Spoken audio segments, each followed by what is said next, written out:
theft from the public sector. We'll see that this is an outright theft from the public sector. There's no reason for them to be selling our important legacies, our post offices, anywhere. So when we look at public education, we see this whole move to privatize public education.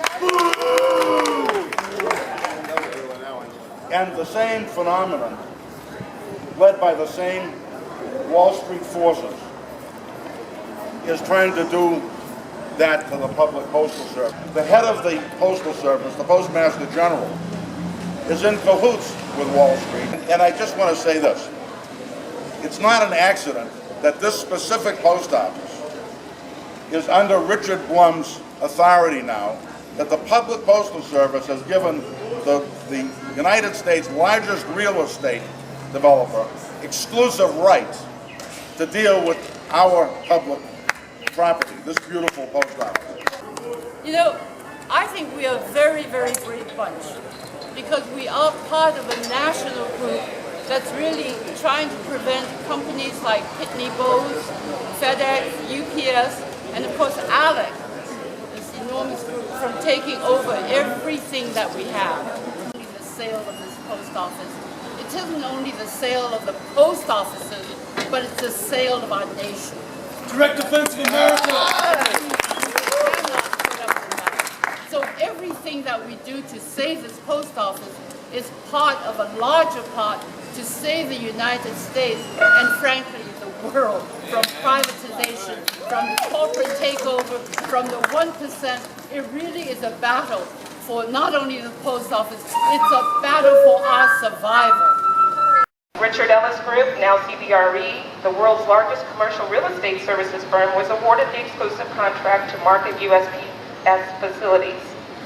So we want to make sure you all know that. That's why we're marching on the Blum Center. He is the founder of the nonprofit. It does good work, perhaps, in stopping poverty in the world, but he's creating poverty in the U.S. 40% of the employees at the U.S. Postal Service nationwide are people of color.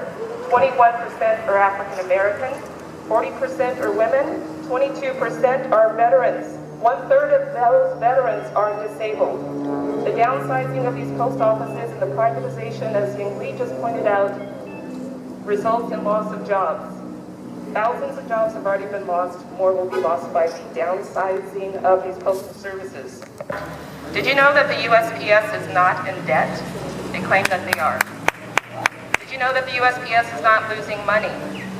Did you know that the USPS costs the taxpayers $0? We don't pay tax dollars to the U.S. Postal Service.